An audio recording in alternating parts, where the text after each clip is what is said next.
नमस्कार प्यारे विद्यार्थियों। प्रथम वर्ष कला के प्रथम प्रश्न पत्र में स्वप्न वासवदत्तम नाटक जोड़ा गया है।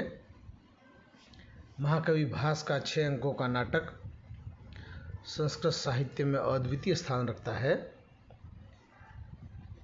महाकवि भास के इस स्वप्न वासवदत्तम नाटक के विषय में महाकवि राजशेखर की उक्ति है, भास नाटक चक्रे पीच्छेके क्षिप्ते परीक्षितुं स्वप्न वासवदत्तस्य दाहको भुन्न पावकः।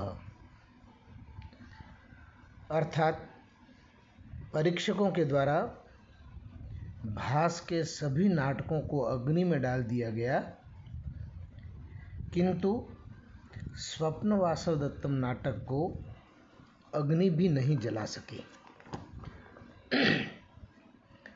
स्वप्न वासवदत्तम नाटक साहित्य अपना अद्वितीय स्थान रखता है। इस नाटक के नामकरण के विषय में हम देखते हैं आज। स्वप्न वासवदत्तम नाटक का जो नामकरण है वह महाकवि भास के द्वारा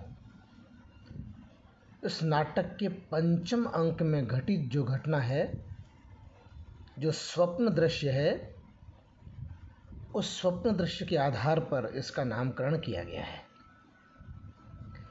स्वप्ने दृष्टाया वासवदत्ता इति स्वप्न वासवदत्ता ताम अधिकृत्य कृतं नाटकम स्वप्न वासवदत्तम। महाकवि भास की सूक्ष्मान्वेषणी प्रज्ञा के दर्शन इस नामकरण के विषय में होते हैं। स्वप्न दृश्य अत्यंत भावपूर्ण और नाटकीय महत्व से परिपूर्ण है। स्वप्न में देखी गई वासवदत्ता को लेकर बनाया गया नाटक स्वप्न वासवदत्तम कहलाता है।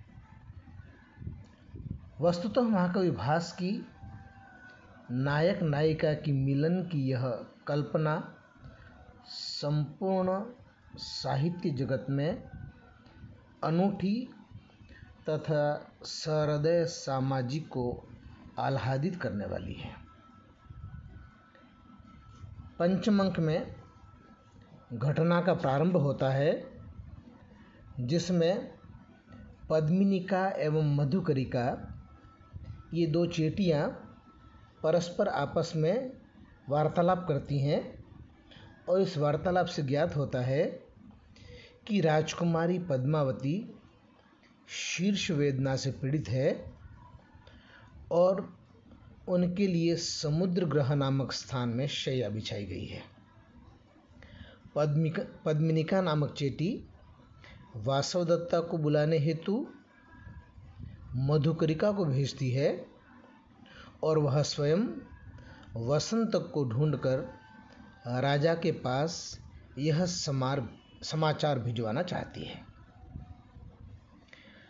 पद्मावती की शीर्ष वेदना को सुनकर महाराज उदयन समुद्रगृह में पहुंचते हैं। वहां पद्मावती को नहीं आई देखकर उनकी शैया पर लेट जाते हैं। विदूषक द्वारा कही जा रही कथा सुनते हुए राजा को नींद आ जाती है। विदूषक कंबल लेने चला जाता है। उसी समय पद्मावती की अस्वस्थता को जानकर वासवदत्ता भी समुद्र गृह में पहुंचती है। दीपक के बहुत ही क्षीण प्रकाश के कारण वह राजा को पहचान नहीं पाती है। वासवदत्ता उदयन को ही पद्मावती समझकर उसके पास बैठ जाती है और तदनंतर सखी स्नेहवश उसके पास सो जाती है। राजा उदयन स्वप्न में वासवदत्ता को देखकर उसे पुकारता है। वासवदत्ता अचानक चौंक जाती है राजा स्वप्न देख रहा है, यह जानकर वासवदत्ता